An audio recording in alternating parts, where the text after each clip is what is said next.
Assalamualaikum warahmatullahi wabarakatuh.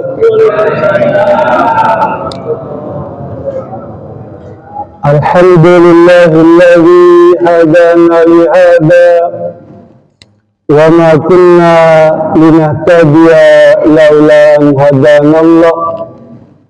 Asyhadu an la ilaha illallah wa asyhadu anna Muhammadan abduhu wa rasuluh. Allahumma salli ala sayyidina Muhammad wa ala alihi wa sahbihi wa mawala. Yang terhormat pengurus BKM Masjid Muhajirin, reng-rengan semua. Yang terhormat guru kita Ustaz Haji Zakaria yang terus memimpin kita, dan tidak lupa juga pada yang terhormat Ketua RW 13 yang menjadi kebanggaan kita semua, ya. Adalah senang saya punya teman RW itu kalau lebaran haji begini pergi cari survei Pak, survei sapi itu ya, ngalengan Cibude semua itu diajak sama istrinya tuh. Katanya punya sapi itu, RW ini sapi terbaik ini dari Australia import. Wah, dia bisa 3 kali tiap hari tuh kawinin. tiga kali sehari, makanya anaknya banyak gitu dong tuh, bagus-bagus tuh, sapinya bagus-bagus Pak, satu biang tapi anaknya banyak tuh. Kata istrinya, Pak itu bisa 3 kali sehari tuh, hebat tuh. Kata Tore, Pak ini bidangnya satu tuh banyak, bidangnya banyak Pak. Oh iya, pantas aja bisa 3 kali sehari. Gitu. Judul kita pagi ini, apakah boleh ibadah kurban digabung dengan akikah? Ya, apakah boleh ibadah kurban digabung dengan akikah? Saya mau tanya bapak-bapak di sini udah pernah akikah belum nih? Lupa. Nggak ada orang tua saya, jadi ya. Secara umum, ya bukan cuma di sini, seluruh Nusantara, seluruh dunia lah ya. Yang namanya ibadah kita itu jarang Pak, apalagi dulu zaman perjuangan ya, zaman kita susah nih ya. Satu, memang kurang ilmu, ya minta ibunya. Yang kedua, fasilitasnya nggak mendukung, ya. Kita kerja di mapan, ya. Orang itu di mapan juga, gitu ya. Sehingga namanya akikah itu lupa, ya. Maaf ya, mungkin ada 1-2, ya. Tapi secara umum banyak yang lupa. Padahal akikah itu kata Rasulullah, kullu ghulam murtahanin, ya.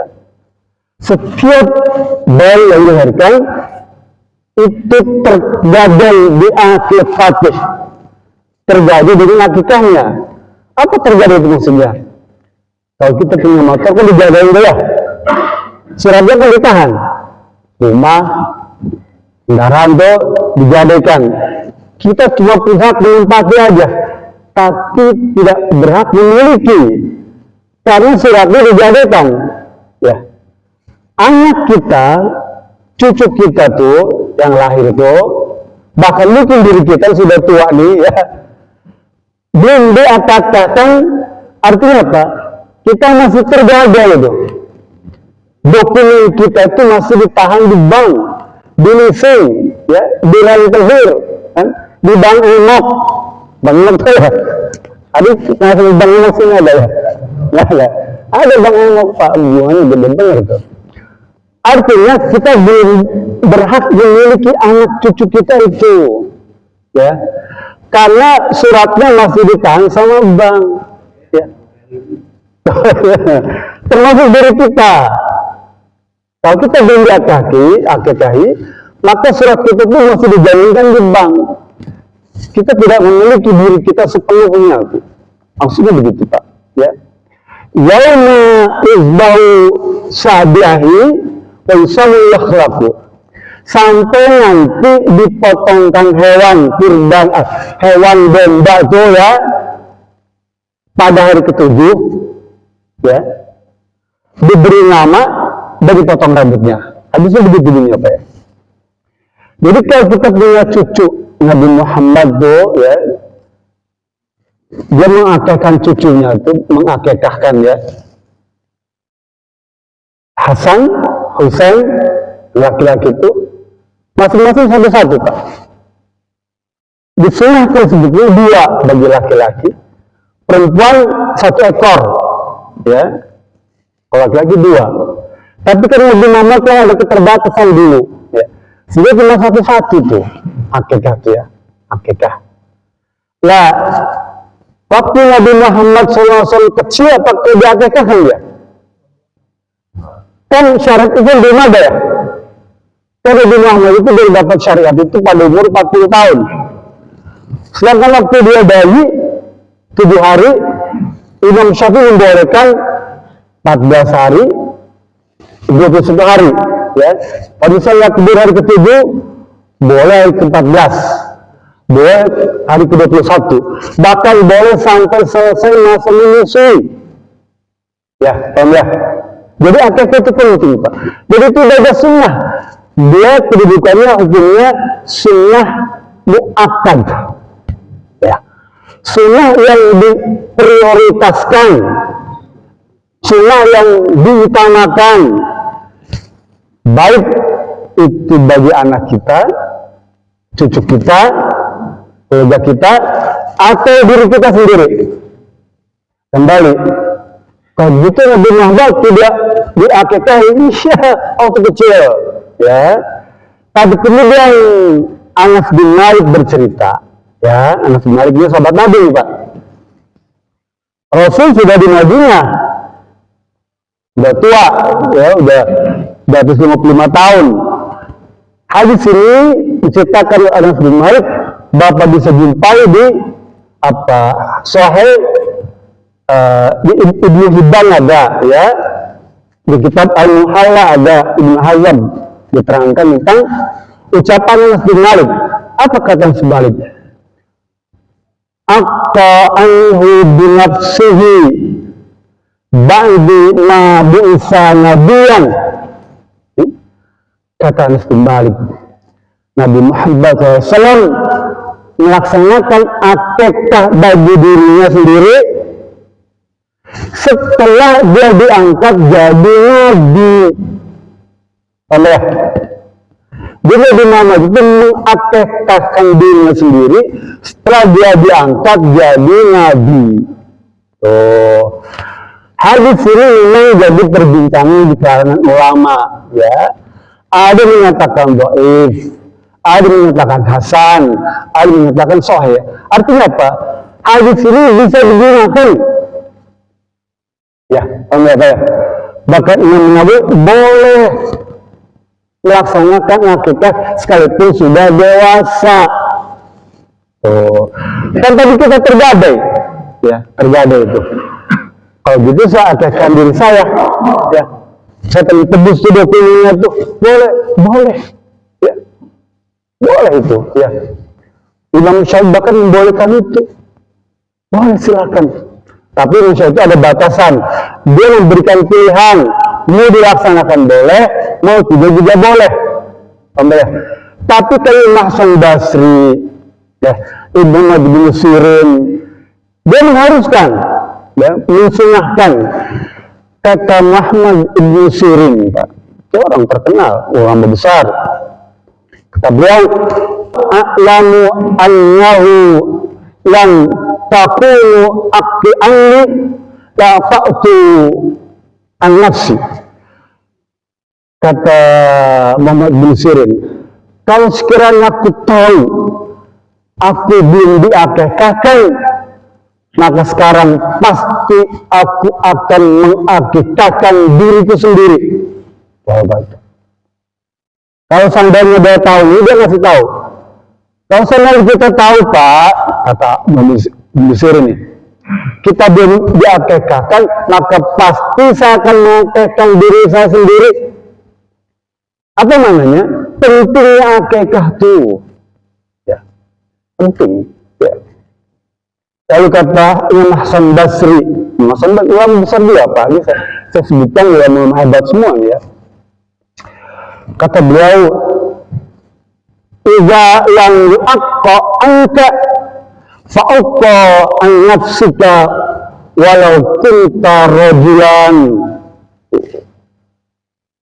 Kata Imam Hasan Basri, jika kalian belum diakikahkan, ya, jika kalian belum diakikahkan dirimu itu, maka akikahilah dirimu itu sendiri, sekalipun kau sudah dewasa.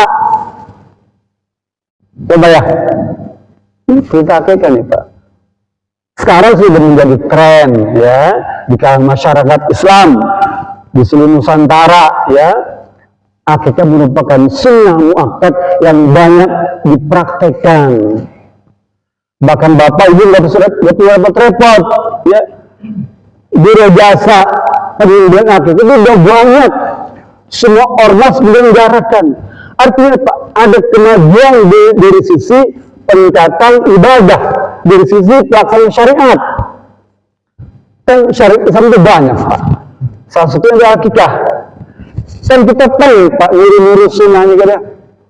Bapak jangan remehkan ibadah akikah itu. Wala tahkiranna minal ma'rufi syai'an. Sekali-kali kami tidak boleh meremehkan sunnah ibadah, sekalipun hukumnya sunnah muakkad, tapi kita tidak boleh meremehkan. Kalau kita bisa, laksanakan. Kan hukum sunnahnya kalau dikerjakan berpahala, kalau tidak dikerjakan tidak berdosa. Artinya apa? Kalaupun kita nggak mampu melaksanakan akikah itu, nggak apa-apa. Kalau tidak berdosa, ya. Cuma tadi ada hadis lain. Apa tuh? Kalau sebilang gini, malam akta yang yashra yaumal qiyamah. Barang siapa yang tidak diakikahkan, maka dari harap nanti dia tidak bisa memberikan syafaat. Oh, kan gitu ya? Ini panjang efeknya Pak. Kalau kita tidak mengakikahkan, kalau kita mengakikahkan, baik diakikahkan atau mengakikahkan diri sendiri, maka kita punya kesempatan untuk memberikan syafaat.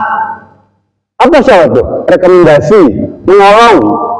Nanti di akhirat tuh, kita bisa menolong istri kita bisa menolong suami kita, bisa menolong anak kita, bisa menolong orang tua kita, kerabat teman, semua kita bisa tolong.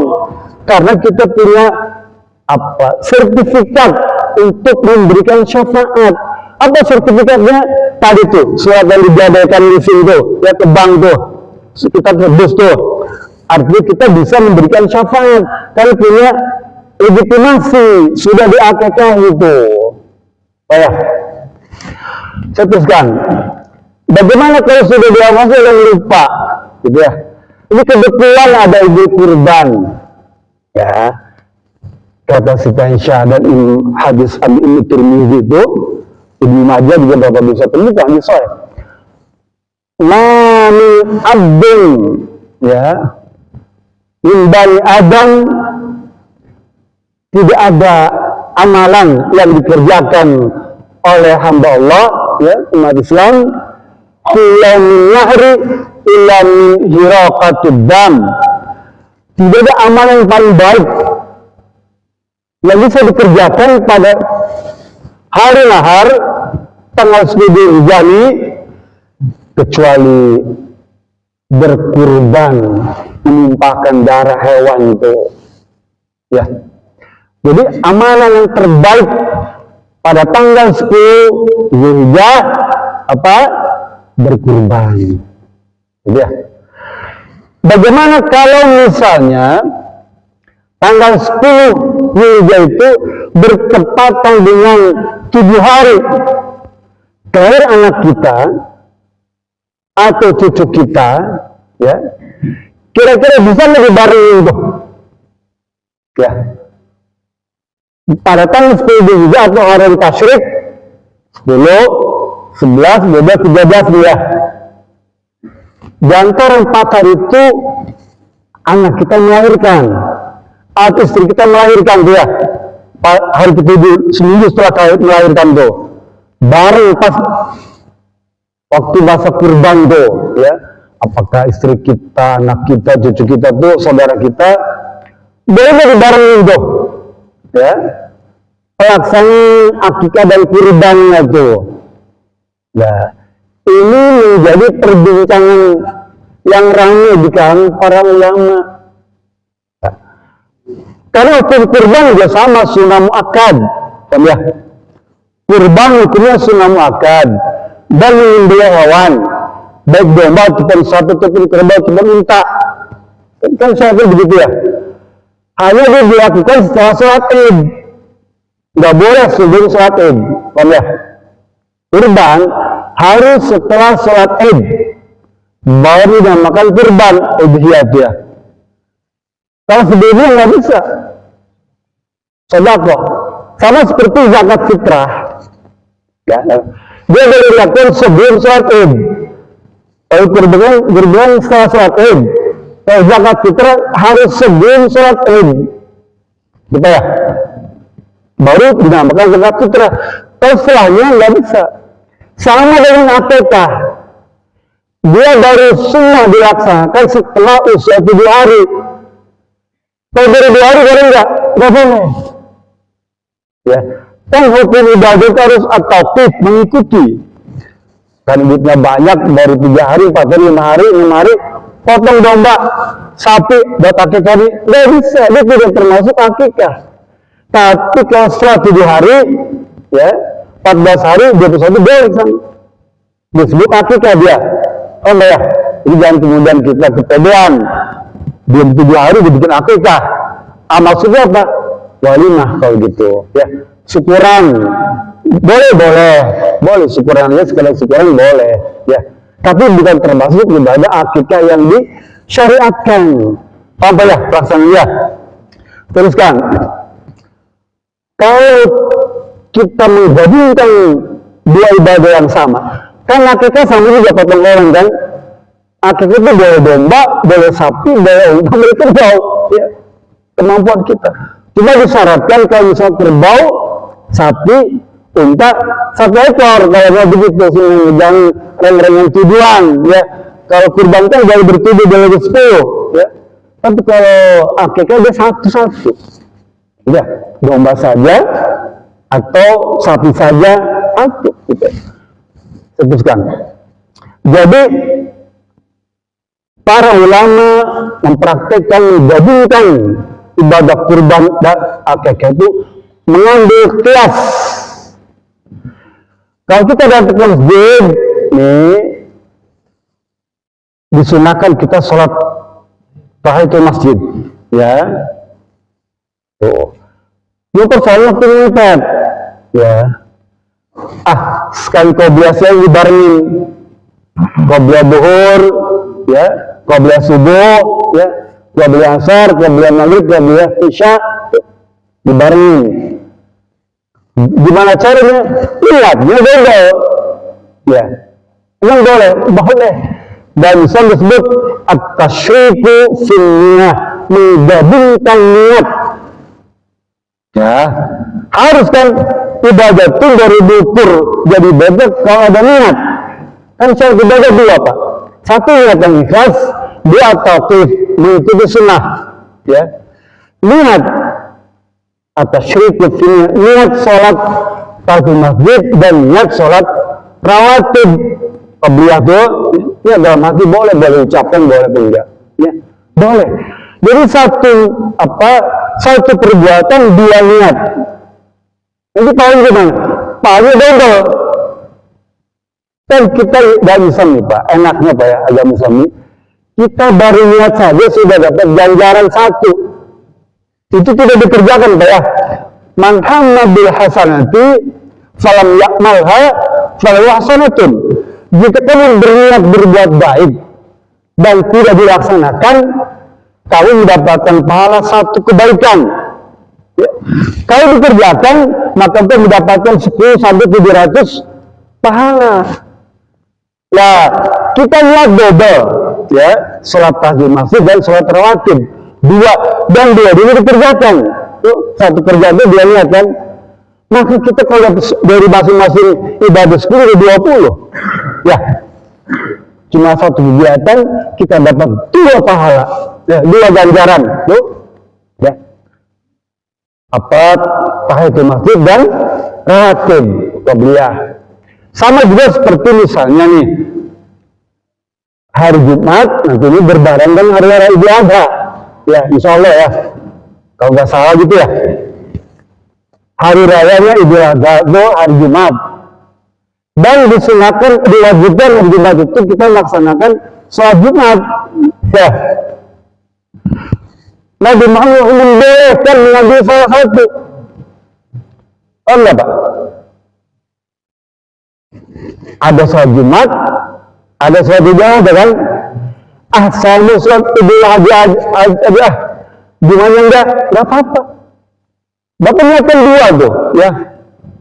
Maksud Jumat itu di bawah tetap wajib ya. Bukan berarti luarnya hilang. Sholat Jumat, tuh. Bapak pagi-pagi sholat Id sini. Habis sholat Id langsung pulang kampung, ya. Enggak sholat Jumat, nggak apa-apa. Boleh pilih salah satu tuh. Sholat Id nggak bisa, sholat Jumatnya boleh. Paham ya? Tapi Bapak niatkan 2 tuh, niat sholat Id dan niat sholat Jumat. Dapat 2 ganjaran dia. Tapi biar tetap ya, biar tetap itu. Kemudian yang kedua, mandi sunnah Id Idul Adha dan mandi sunnah hari Jumat. Waktu Bapak Ibu mandi gejebar-gejebar itu, niatkan untuk mandi sholat Id dan mandi sholat Jumat. Bahkan ditambah lagi boleh mandi junub. Bayangkan 3 itu sekaligus Bapak dapat tuh, ya. Sekali dayung 2-3 pulau terlampaui. Sambil nyelam mundur. Kenapa? Mundur bangke. Mundur iat. Jadi sekali dayung 2-3 pulau terlampaui. Itu begitu, Pak. Ya, enak. Imam Hanafi membolehkan. Imam Hambali membolehkan, ya.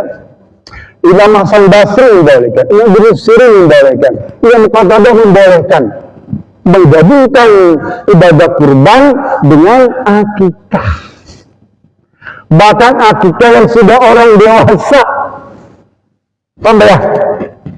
Aduh, ini saya punyanya cuma 1 kambingnya nih. Gimana supaya bisa akikah, bisa kurban? Ya tadi. Ikut mazhab Hanafi, boleh. Ikut Imam Hasan Basri, ikut Imam Nawawi, ya, boleh sih. Memang ada larangan, bukan larangan ya. Tidak dianjurkan oleh Imam Syafi'i dan Imam Maliki dan sebagian pengikut Imam Hambal tidak menyarankan untuk menggabungkan itu.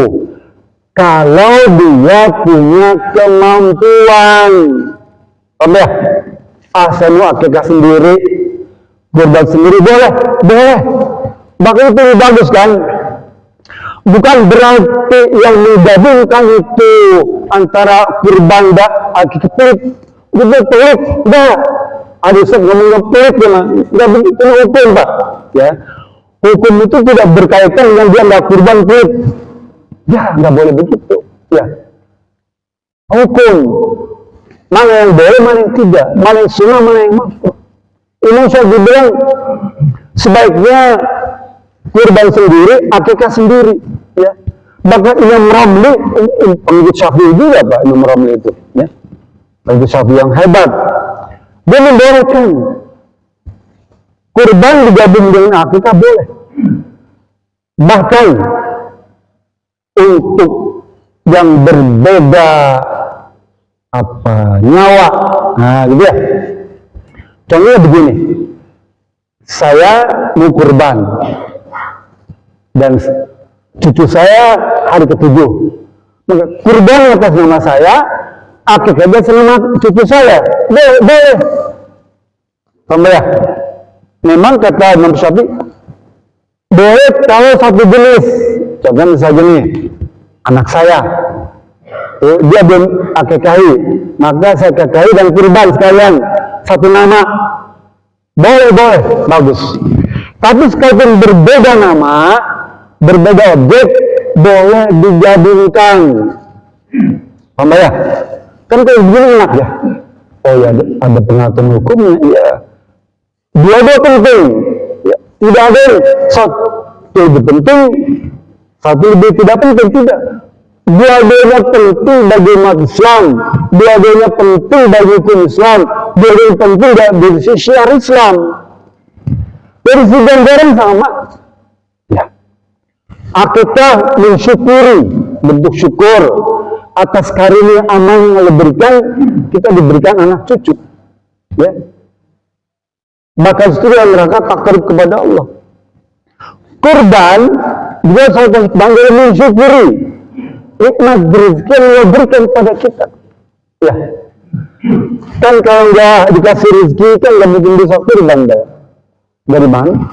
Sekarang 3,5 juta, mahal pak, uang segitu itu. Ya.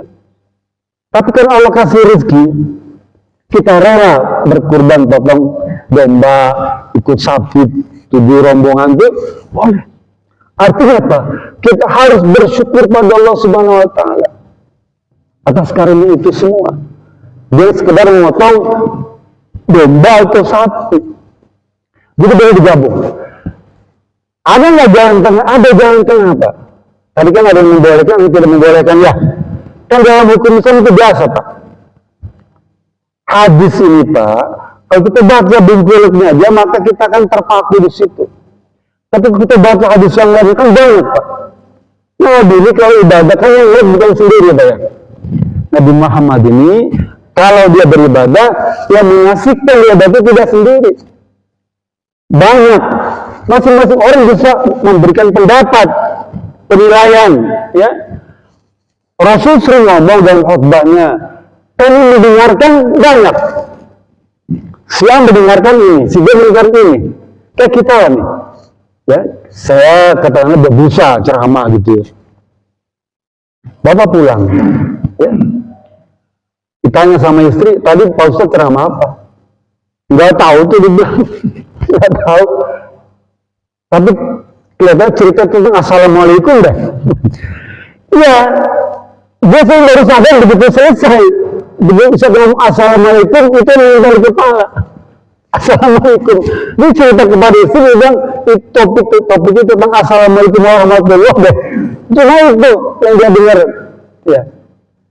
Kayak kita kan sama ya. Para sahabat juga begitu pak. Manusia ya. Kan yang namanya mengaji nih. Belum tentu orang mau dengar, ya. Belum tentu masukan nempel di kepala, dia terus keluar kiri, kan gitu ya. Gitu, ngaji itu normal. Dan itu disadari oleh setiap ustaz, Pak. Setiap guru, nih, saya ngajar di kuliah gitu ya, di dosen. Saya paham, tidak semua murid saya itu mengikut apa yang saya tulis itu ditulis, Pak. Ya. Ada yang nyatet, ada yang enggak. Ada yang nyatet, begitu ngerti, ya. Ada yang nyatet tentang kepala, begitu melekat. Itu manusiawi. Ya. Jadi seluruh perbuatan Rasulullah SAW, ya, ada yang dicatat oleh para sahabatnya begini kesannya, sahabat yang kesannya begini, ya. Oh dia bilang dhaif, ya nggak apa-apa. Dia bilang hasan, ya. Bilang sahih, ya. Jadi begitu. Tapi kalau kita sebagai ulama, ya, sebagai guru, maka menyikapi perbedaan-perbedaan itu harus dirangkai dulu, nanti baru disimpulkan. Ya. Pak, kurban ini kalau kita baca Quran hukumnya wajib. Surat Al-Kautsar itu, fasalli li rabbika wanhar. Fasalli, fil amr, perintah. Hendaklah kamu bersolawat, ya, kepada bersolat, berdoa kepada Allah Subhanahu wa Ta'ala. Perintah itu Pak. Wanhar, dan berkurbanlah. Kalau kita baca itu, maka itu wajib. Iya. Ya. Tapi kalau kita baca hadis, maka itu direduksi sedikit, tidak menjadi wajib, tapi itu menjadi sunnah muakkad, sunnah yang diprioritaskan, diutamakan. Ya, bahkan kata Rasulullah, ya, mangkang sa'atun dan ibha,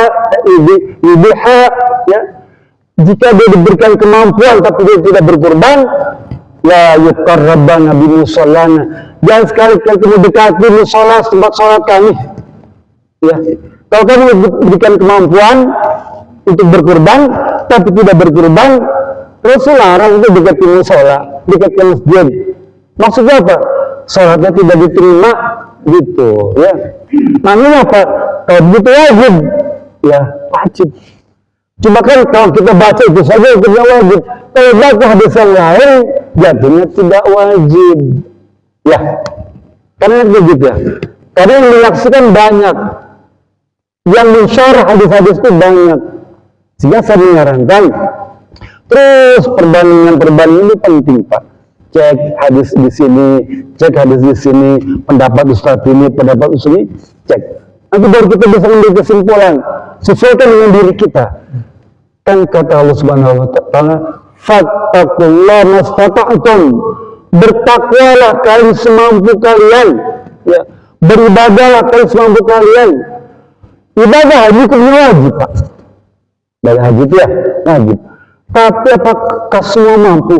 Dari 270 juta bangsa Indonesia, umat Islam, cuma 200.000 orang, 0,1% berangkat itu, Pak. Yang masuk ibadah haji cuma 0,1%, 0,01 ya. Sedikit sekali. Yang berangkat haji artinya apa? Yang hanya belum mampu.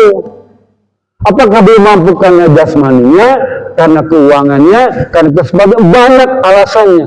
Begitu dia kurban. Ya, kalau dia belum mampu, jangan paksakan. Ya. Bukan berarti dia jangan salah sangka dia tidak kurban, kok belum pernah kurban, dia orang pelit, tidak. Ya, dia menggabungkan kurban dan kita berarti dia pelit, tidak pelit. Ini hukum. Kan tadi, tidak akikah dia tidak berdosa, tidak kurban dia tidak berdosa, ya hukumnya kan sunnah. Cuma ada kesempatan, momen terbaik, ya Idul Kurban tahun ini, ya tanggal 10 jadi, mana tahu, ya mungkin di antara kita yang lebih dulu menghadap Allah, kesempatan kita. Kalau ada rezeki, ada keluhan waktu, datang. Wah, di Muhajirin 3,5 juta mahal. Carilah yang lebih murah, tapi beli domba yang 2 juta ada juga. Saya beli domba aja 2 juta lah. Ya, kecil aja. Kan di ikan kan banyak tuh domba-domba yang harga murah-murah, ya. Boleh, tidak apa-apa. Bahkan kalau yang online itu lebih murah lagi, ya. Korban online itu lebih murah lagi, ya. Cuma kan kita nggak bisa kontrol pakai online kan, ya. Kita nggak bisa kontrol praktek kurbannya itu. Dia mungkin sendiri 100 ekor sapi, kita kan cuma store uangnya di online, ya. Yakin nggak dengan 100 sapi itu ada nama kita di sana? Kita nggak yakin. Yang lebih enak di kampung kita. Kita nyari rezeki di sini, hidup di sini, ya. Buang air besar di sini, kentut di sini, ya. Apa salahnya kalau kita kurban di sini, zakat di sini, sedekah di sini, ya. Untuk hidup di sini, ya. Giliran buang air besar, penuh tuh kan, buat doang, kencingnya di sini. Kurban jauh di sana, ya. Sedekah zakat di sana. Tidak dilarang, itu tidak dilarang. Cuma kurang etis saja, ya, orang etis. Kan kita banyak sahabat di sini, ya. Sahabat kita di sini, kerabat kita di sini. Sebaiknya korban, akikah, zakat tuh di sini. Itu yang cakep. Ya. Tapi kalau bapak punya kontrakan misalnya di Pengalengan, misalnya pabrik jalan cekek, ya itu akannya ADTEK tuh, KHTEK tuh kan, KHTEK tuh. Sana, zakatnya di sana. ADTEK adanya yang di bandara untuk zakat di sana, ya. Tapi kalau kita tinggal di sini, ya, dan kelihatan warawiri itu kendaraan mewahnya bolak-balik, ya, gaya, masjid pakai pakaian hebat-hebat, ya, yang bawa zakat, akikah, kurban, ya di sini, gitu ya. Bukan itu tidak boleh, tetap boleh, tapi etisnya begitu. Ya, saya kira itu mudah-mudahan ya kita diberikan kemudahan ya, kelonggaran waktu, rezeki untuk melaksanakan dua ibadah sekaligus, tuh dua niat dengan satu perbuatan apa? Kurban dan akikah. Jadi bagi bapak-bapak ini ya, yang belum akikah, kata Ibnu Hajar Al-Asqalani dalam kitab Fathul Bari ya, atau Bulughul Maram, dia penulis hebat Pak. Seluruh syarah Bukhari itu, kalau Bapak baca hadis Bukhari Muslim, mesti penjelasannya Bapak harus baca kitab Fathul Bari yang ditulis oleh Ibnu Hajar Al-Asqalani. Kitabnya sampai 2 meter tuh panjangnya dia, dijajarin. Itu hadis Bukhari sahih ya. Apa kata dia? Dia menjalan tengah Pak. Apa jalan tengahnya? Kalau engkau berkurban, maka itu sudah termasuk akikah bagi dirimu sendiri. Paham Pak? Ini diucapkan atau diucapkan, diniatkan atau diniatkan. Kalau kita berkurban sudah dewasa nih, ya, maka itu sudah termasuk akikah dirimu. Jadi gitu dia. Ibu yang di ujung seperti akikah, enggak atau akikah tidak, itu kan kita samar-samar ya. Berkurban, kata Ibnu Hajar, itu sudah termasuk akikah bagi dirimu. Ya. Untuk memperkuat itu lengkapi dengan niat. Ya, kan begitu ya. Jadi lebih sempurna lagi. Kalau juga niat kurban ini sekaligus akikah diri saya sendiri.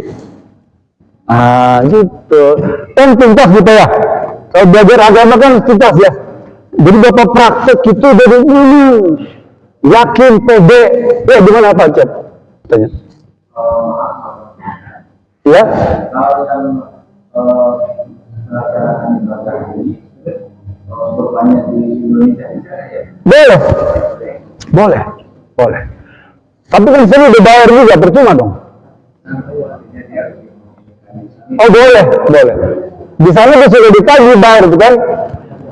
Ada kurban untuk tamatu. Tamatu itu bukan dam. Dia wajibkan mendahulukan sunnah. Umrah itu hukumnya sunnah. Haji wajib. Orang yang hajinya tamatu berangkat duluan tuh. Orang Indonesia kan duluan berangkat dia. Tamatu namanya. Dia umrah dulu. Ya. Padahal wajib dulu tangusnya. Tapi dia umrah dulu, yang sunnah dulu. Karena melampaui mendahului yang wajib, melaksanakan umrah dulu, dia harus bayar tuh. Ujjah tuh. Kalau dam pelanggaran, ini bukan pelanggaran, tapi itu ketentuannya dia harus bayar. Ya semacam pengganti gitu ya. Karena dia mendahului yang wajib. Harusnya haji dulu baru umrah, tapi orang Indonesia ini umrah dulu. Namanya di tamatu. Ya, tamatu tuh, ya. Dia bayar dulu tuh dam tuh, apa potong hewan tuh. Seberes tuh umroh, kan nunggu haji lama ya. Makanya orang tamat itu disebut tangi mangan turu, ya. Bangun makan tidur, bangun makan tidur. Setelah umroh tuh, namanya tamat tuh. Nunggunya lama Pak, 3 minggu paling nunggu tuh ya. Harus bayar tuh. Nah, setelah wukuf di Arafah itu, teknis ya, dia harus potong sebagai penutup ibadah haji itu, potong domba, potong sapi, potong onta. Ada 3 yang penutup tahallul itu, 1 potong hewan kurban, 2 atau ibadah, 3 potong rambut. Itu penutup ibadah haji, namanya tahallul. Nanti kapan-kapan kita boleh belajar manasik haji. Sekalipun dia berangkat gak apa-apa. Ya. Nantilah cari waktu momen yang enak. Karena ini sangat very technical ya, very technical. Tapi semua ada hukumnya, ada yang dasarnya. Semua praktek-praktek ibadah itu ada yang dasar kuat, ya sangat kuat. Apalagi ibadah besar Pak. Sholat, puasa, zakat, haji itu ibadah besar. Ya, maka itu wajib. Ya. Dan itu perlu ilmu. Kembali, jadi kalau kita kurban nanti besok nih, niatkan sekaligus untuk akikah diri saya, istri saya. Ya, kurbankan Pak, disunahkan itu atas nama keluarga kan? Boleh, ya. Bahkan Nabi Muhammad itu atas nama umatku, ya, umatku semuanya yang belum mampu berakikah, ya, berkurban. Tapi yang sahih itu atas nama keluarga boleh. Pribadi kan enggak boleh, itu bagus lagi, ya. Dan nanti di surga itu naik domba sendirian. Nah, ya, sambil ngipsuling juga naik sapi sendirian, di ngipsuling kan dia, suling bambu dia, naik sapi enak sendiri gitu. Orang-orang itu kan dapat gambaran, tapi itu bukan hadis Pak ya, bisa sendiri aja. Itu aja lah yang bisa saya sampaikan. Ini kurang, mohon maaf. Kalau benar itu datang dari Allah, kalau kurang berkenan itu semata-mata karena kebodohan saya. Billahi bisa berlihat. Assalamualaikum warahmatullahi wabarakatuh.